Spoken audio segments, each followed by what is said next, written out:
Hello, thank you so much for tuning in. My name is Jodie Forrester and I'm a digital journalist over at Talking Influence. Talking Influence is a digital publication with a mission to help support the influence marketing industry, which is ever evolving. And I'm thrilled to be joined today by Kat Molesworth and Nicole Akron, both of which are founders of the Creator Union here in the UK, and both influence marketing specialists in their own right. And we're just going to be discussing inclusion, diversity, equal pay in the influencer space, and also, of course, the Creator Union. So thanks so much for joining. Thank you for having us. Yes, thank you. I'm really excited to speak to you. Excellent, same. And I'm sure that you can both do a much better intro than I can. So please, could you just tell us who you are and what you do, starting with you, Nicole? Sure. Hi. So my name's Nicole Akron. I am primarily a fashion blogger. I write about personal style and again, kind of interweaving stories of identity within that. I also co-host a podcast called Mixed Up around mixed race identities and experiences as well. Excellent. Kat? So my name is Kat Morsworth. I have been blogging since last century. I'm the founder of the Blogtacular conference and host the Blogtacular podcast. I'm a part-time influencer. I'm far more interested in the mechanism and the marketing behind it, and also about how the industry evolves, than I am in actually putting effort into my own platform. Excellent. And I just wondered if you could start by telling us what the Creator Union stands for and what its purpose is, for those that may not know. I love it. It's like we just both paused. But yeah, so so the Creator Union is going to be here for digital content creators, bloggers, influencers, whatever you would like to call yourself. And we're here to advocate on issues of fair pay, on issues of inclusion within campaigns, as well as be a sort of educational and professional resource for our members. So that also includes, again, being able to offer legal support should that be necessary, and other benefits that we are still in the process of working out. Excellent. And oh, sorry, Kat, did you have something to add? So I think we're about to launch our very first survey, which is going to give people a voice on which campaigns we take on and what the priorities are for the union. So at the moment, we're very much waiting to see what the industry would like to come out of having a union. And one of the other things that I think is worth mentioning is that we're hoping to represent the whole range of digital creators. So YouTubers, bloggers, Instagrammers, podcasters, everybody who's working in this space. We feel like the entire industry needs representation, and that's what we're here to do. Brilliant. It's come at such an interesting time as well, because also we've seen the American Influencer Council launch in the US as well, and then the Creator Union here in the UK. So I just wondered how it came about and who else is currently part of the union. Maybe Kat, if you want to start by telling us a bit about that. Sure. So these are discussions that we've been having for a number of years. I've been trying to get a union off the ground since probably 2013 when we started working on Blogtacular. And it just so happened that it took this amount of time to get to the point where the industry really has the momentum for it. So a couple of months ago, Alex Stedman, who is the Frugality, tweeted that she thought it was time something was done about image rights and about people being paid for their copyrighted images, and was anyone interested in working on this with her? And we both replied and said, yes, we were. And I instantly, because it's what I do, said, I think we should start a union, let's unionize. And it all went from there. You know, it's really great to have someone like Nicole to work with, who's very determined to create a union. So it means that it's not just me banging on about it as usual. It's actually something that there is a market for, and that, you know, I have somebody I can work with it on. So Alex is working with us and doing huge amounts of work on image rights and getting information around that. And then we have a few other bloggers such as Janae Pindy-Hughes-Randall, who are going to be part, I would say, founding organisers, and they will be standing for National Council when that comes around. Brilliant. And like you just said, I feel like at the moment so many influencers are really using their voice and their platform to be more transparent about brand deals and how they've been treated by agencies. And like you said, this is a conversation that's been happening for a while now. I know, Nicole, you came to the Influencer Marketing Show last year and you were on a panel speaking about this. So you've been talking about this for a long time, like you've said, but I feel like now it's really in the limelight. And, you know, the likes of the influencer pay gap, Instagram has really, again, just brought more transparency and controversy to the space. And within that, there have been accusations of unfair pay and discrimination, especially against Black and ethnic minority creators. And I mean, this is such a broad topic to discuss, but how can we go about making sure that influencers are paid fairly? Because there's so much to consider when paying an influencer. So Nicole, I don't know if you want to begin by answering that. Yeah, there's so much. And I think this is something that I tend to talk about a lot. And I think obviously, and not only given the situation we're in at the moment, where Black Lives Matter became a huge topic that brands wanted to, again, touch on and be on the front foot on, and show to their customers and their consumers that they care, and that, you know, this is something that they were happy to stand by. But when it comes to pay, when it comes to using influencers in your campaign, when it comes to using them in advertising, a lot of the value that people place on payment is the number of followers that you have. And my issue with that has always been, there is never going to be a situation in which you are not paying more money to white creators over the likes of Black creators. And this is again, you know, South Asian creators, East Asian creators, disabled creators, LGBT plus creators. Those groups are always, those marginalized groups are always ending up getting valued with a lower price point because they don't have the amount of followers that white influencers do. So when you base those things off of vanity metrics, you then end up with a situation like the one that we're in which there is an ethnicity pay gap here that's really quite stark. And again, this is something that I've talked about in you know, my past jobs working in influencer marketing, and it was really frustrating for me because, you know, I think as marketeers, and you know, working within agencies and brands, we tend to get really excited about those sexy numbers, and we want to show, you know, incredible reach, and we want to show, you know, that we're hitting all our KPIs and stuff, which is, again, you know, really important. I understand the value of those things, but again, what it ends up looking like is something completely whitewashed. And I think one of the key points on that is that not only are non-white creators, or, you know, non-heteronormative white creators given a bigger weighting when it comes to value, they're also given more opportunity. So you've got this double whammy that's squeezing people from both sides. There's less opportunity, there's less pay.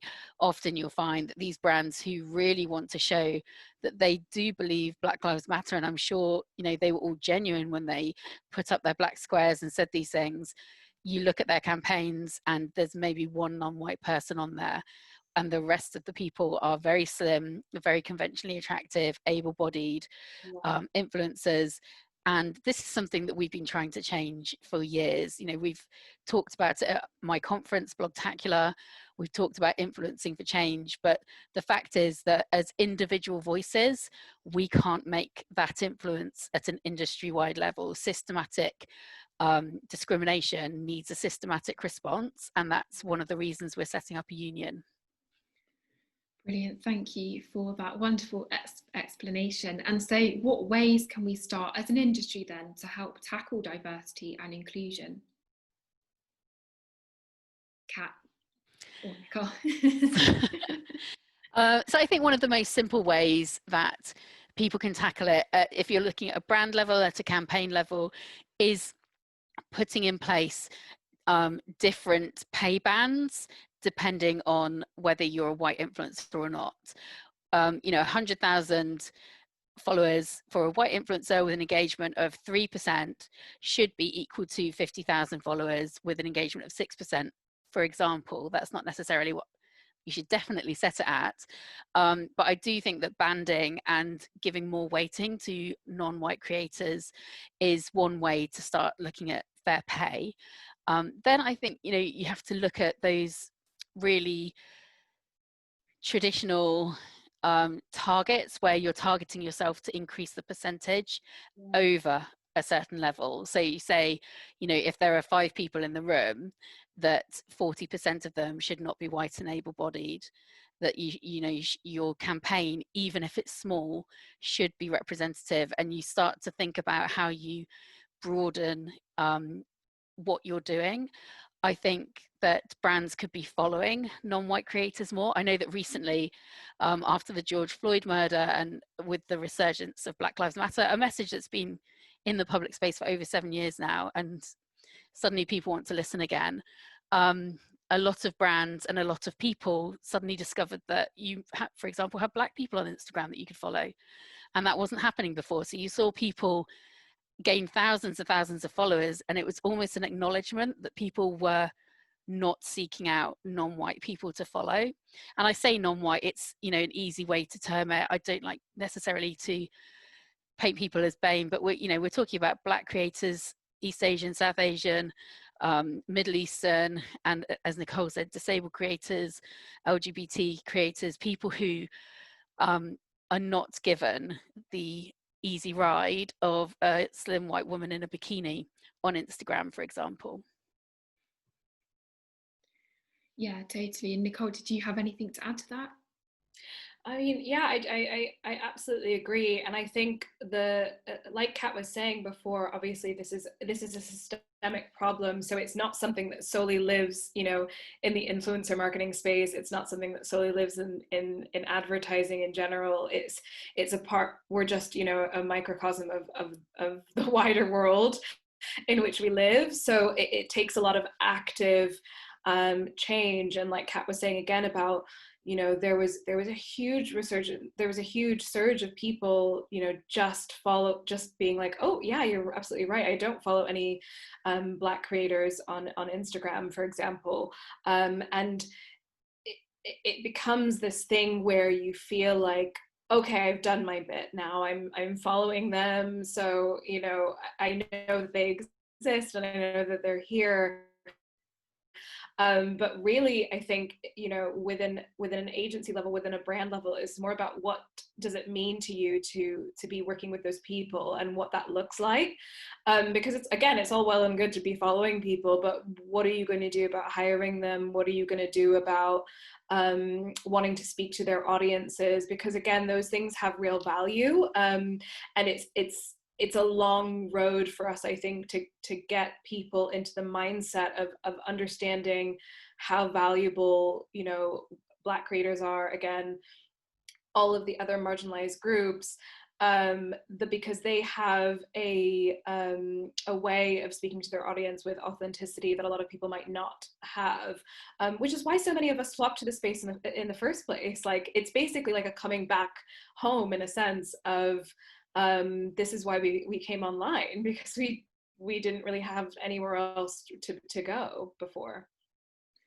Totally. And I mean, conversations like this, and obviously what you're doing with the Creator Union, is going to be a great place to start opening up the conversation and really raising awareness. And something that comes up quite a lot as well is, and you've just touched on this before, influencers working without contracts, even though, content creation is the main source of income for many, and we're really familiar with the job title influencer or content creator, aren't we? Yet we're still often working without contracts, and they can vary so much. So Could you explain why contracts are so important and essentially what makes a good influencer contract?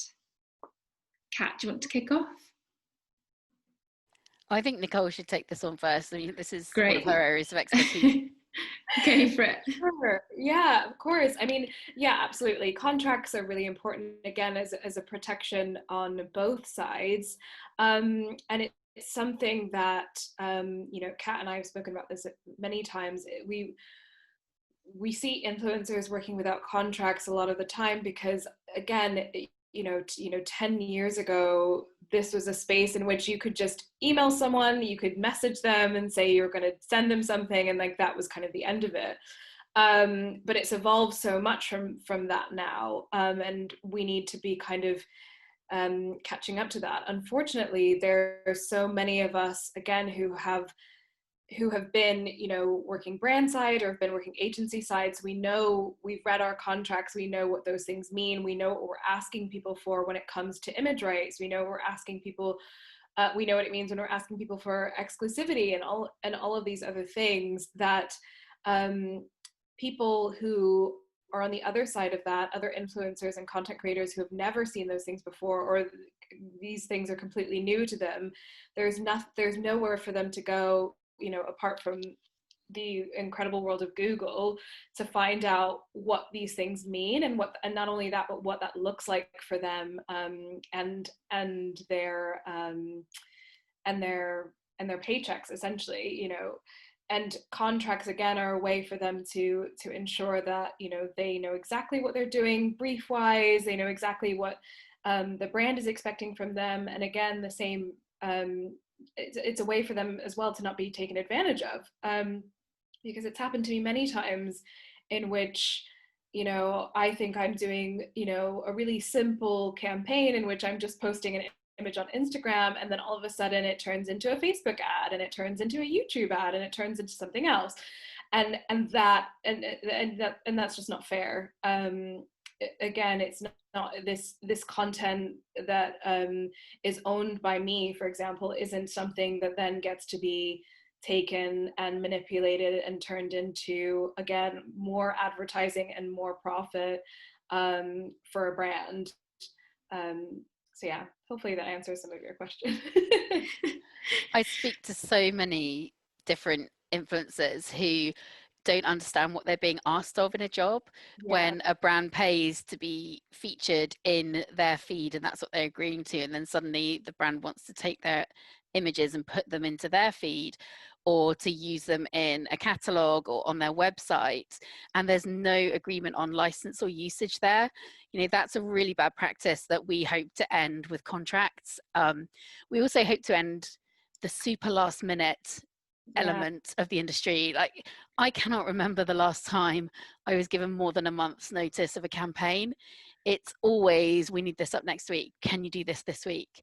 And that doesn't give you enough time to negotiate. It doesn't give you enough time to nail down the legals, and often it doesn't give you enough time for creativity. The best campaigns are ones where the content creator is able to run free, and with a lack of, you know, time and a lack of good structure in the contract, if you spend all of your time negotiating over small points and checking things that have not been included in the initial brief, you don't have that time to really let the campaign shine. And I think that does people a disservice in what they're paying for. Absolutely. And again, it speaks to me, it speaks to a real lack of trust that we have in the space at the moment, in which everything is so last minute and everyone's favorite product is this new thing that they had to post about the next day. And if we take the time to slow down for these contracts, again, and conversations around what these campaigns will look like, how the influencer or content creator can help shape that campaign and its messaging, we'll be able to build up that trust, because we're kind of just, it becomes this thing of it's like a smash and grab in which everyone's just trying to get as many influencers as possible to talk about their products. And again, it's not why we started doing these things in the first place. It's not why many of us started blogs in the first place. We started those things because we enjoyed talking about the things we love. And now it's become a space in which you feel as though you feel a lot of pressure around that in wanting to not only be able to maintain the relationships with the brands that you actually do love, but there's an element of a scarcity mindset on both sides, and I think if we are able to slow down a little bit more, that is going to help. Definitely, and I think influencer marketing so far has been so transactional. So do you think maybe COVID is actually going to force us to take a more collaborative approach, which will allow, like you just said, more time to create, sort of hand over the creativity to the influencers who know how to create content that is going to resonate with audiences? I mean, I would love to think that we could fix it in one fell swoop. Yeah. But, there are examples of this working out. For example, somebody like Dominique from All That Is She creates wildly original Instagram videos and stop motions and like really interesting and exciting shoots, and she gets a huge amount of creativity. You look at somebody like Casey Neistat, who used the money that the Walter Mitty film gave him to promote their film to go to the Philippines after the hurricane and provide disaster relief. So he used all of that money for that. That's incredibly creative, hugely engaging, tons and tons of press. All of it flows towards the brand. None of it's about the brand. He's not sitting in the cinema saying, I love this film. Yeah. He's doing something creative that reaches people with that budget. And I think, we need to, as an industry, trust creators, trust them to do something more exciting, give them less of a brief and more free reign, and also allow for amends. If you have time and you've negotiated a good contract, or you have industry standard contracts that a union have provided, for example, you then have time to talk about the creative and to make something interesting, and for a creator to be able to, write into that contract that there is a reshoot in certain circumstances. Now that's not possible in the majority of jobs I'm offered, at least. So I do think there's going to be a huge amount of benefit from making small changes, but yeah, I'm not entirely convinced that it will happen just because we got locked up for 3 months. Yeah. And so you just mentioned a few benefits of being in an influencer union, and so I just wondered if you could tell us a bit more about the benefits of influencer marketers working with an influencer union. Yeah, absolutely. I think it's something that it's something that's going to be hugely beneficial. I think, again, we talked a lot about kind of building up that trust, and providing. I mean, we've already had several people reach out to us and wanting to know ways in which it would be best for us to collaborate. Everyone's favorite phrase, but more seriously, I think it's something that is going to be able to allow us to just raise the standard within the industry in terms of how we work together. And I'm sure on the agency side, on the marketeer side, there are going to be people who have been burned as well by influencers and vice versa. And I think this is going to allow a real opportunity for all of us to come together and see how best we can professionalize the space, because again, I talked about there's a real or there at least seems to be a real lack of trust on the consumer level, and it's both of our responsibility to be able to ensure that this becomes a career that's sustainable for us all in the future. And will you be working with any industry advertising bodies at all to help standardise the space and also improve the guidelines around influence marketing? Absolutely. Everyone who will talk to us, we will talk to them. It's in our interests for this to become a grown-up, sensible, regulated industry. We all want there to be no infractions on the regulations, but equally, we do want influencers to be represented when those discussions are being had and when those regulations are being drawn up. Now, I've worked with the ASA previously, I've spoken for them, and I've been invited to consult when they have been developing their guidelines. But equally, you know, we're the small voices in this, and it's the marketing industry and the advertising industry largely who are deciding what should and shouldn't happen, rather than the people who actually do the work. So for example, if I have been sent something, if it is ever featured or discussed, I need to declare that as an ad, according to the Competition and Markets Authority and the ASA together. There's been a recent test case that has suggested that the use of the word affiliate, even on affiliate links, is not clear enough. So everything should be labelled as ad, and you can clarify further if you want to. Some brands don't like you using it because it implies they're paying you when they're not. But it's, you know, it's an industry standard. If a magazine is sent products that they can keep, and or a company advertises with them and editorial is on the table, none of that has to be declared. That's considered that the consumer knows that. Now, maybe I'm stupid, but I didn't know that as a consumer of magazines for a number of years. Like, I would say it was a big age before I realized that editorial and advertising had links. So I do think that if we have to declare everything as an ad, then so should the rest of the publishing industry. As controversial as that is, I know that's dreadful of me. Please don't drag me on Twitter.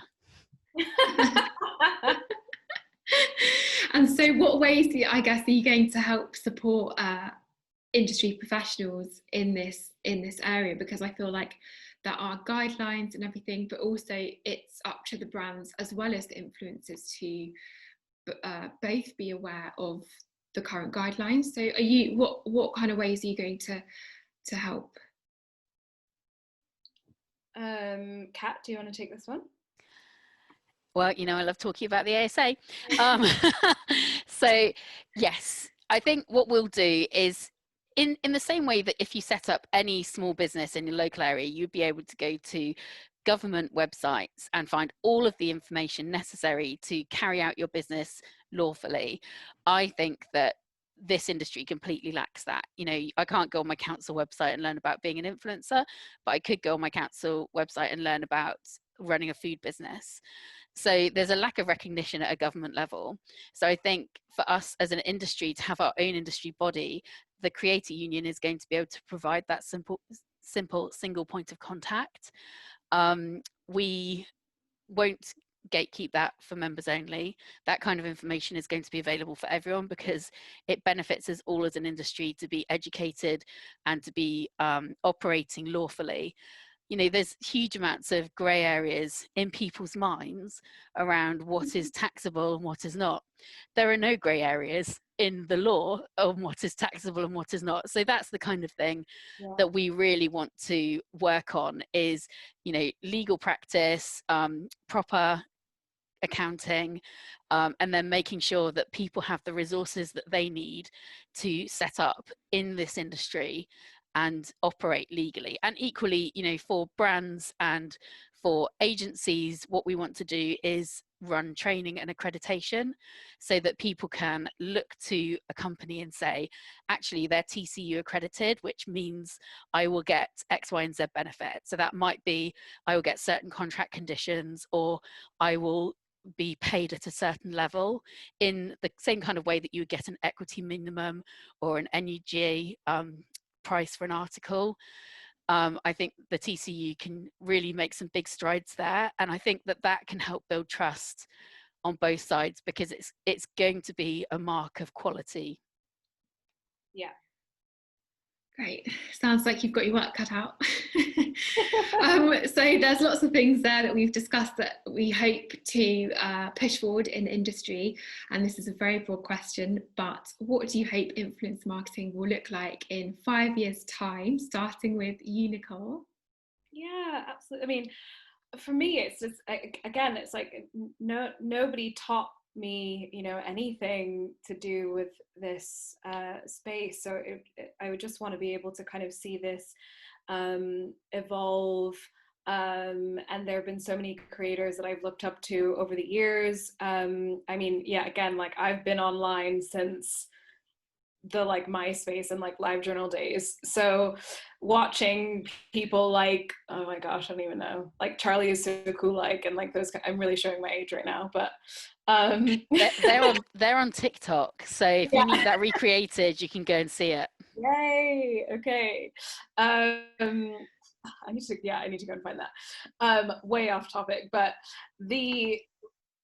what I'm trying to say is that I just love to see this this be a real career path for not just me, but everybody, and be it doesn't need to be something that people are worried that their children want to get into, for example, because it's provided, again, for me, it's always been the internet and creating content online, whether it's blogs, whether it's YouTube, whether it's podcasting, has always been a space of real conversation and a space of learning for me. So to be able to see people monetize that and continue to monetize that at however way that it evolves in the future, I just want to see influencer marketing kind of continue to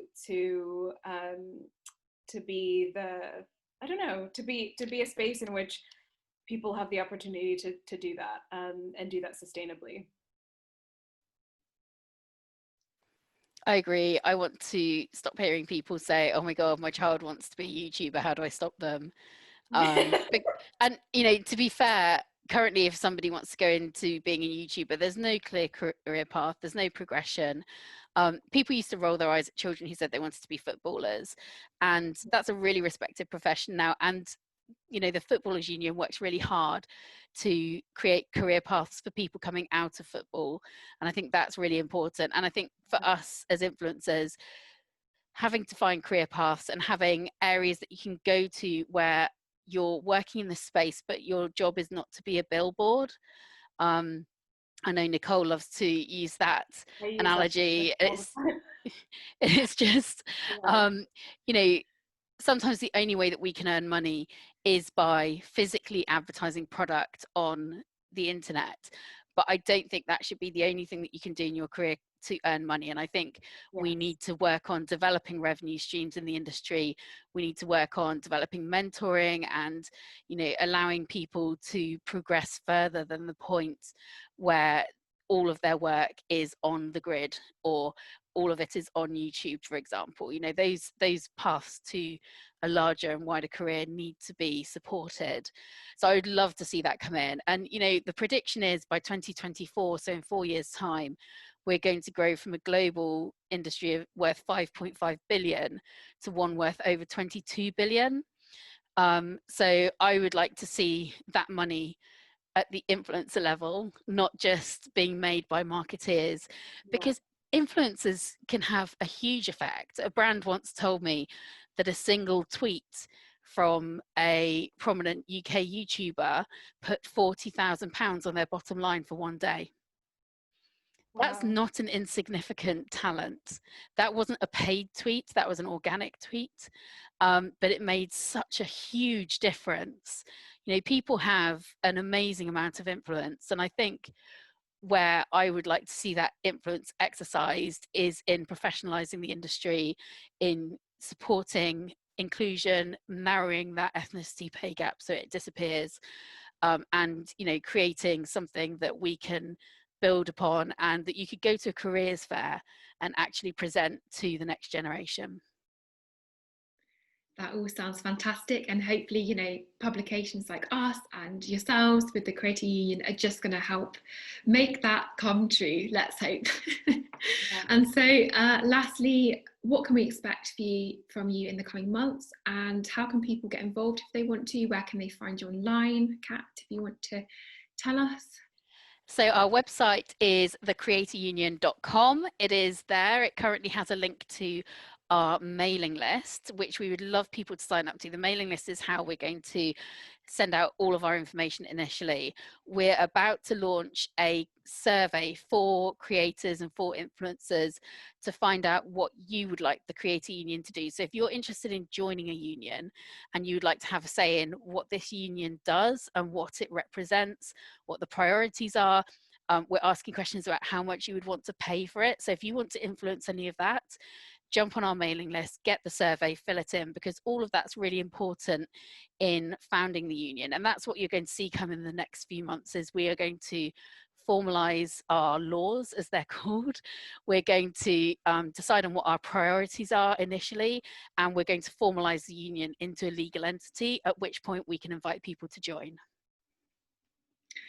Great, thank you so much for your time today. Really, really appreciate it. And I can't wait to see what's going to happen with the Creator Union. It's super, super exciting. So I wish you all the best, and thanks so much for your time. Thank you too. Thank you for having us. Thanks. And like, we love your publication. More power to you. Yeah. Thanks so much. Speak soon. Take care.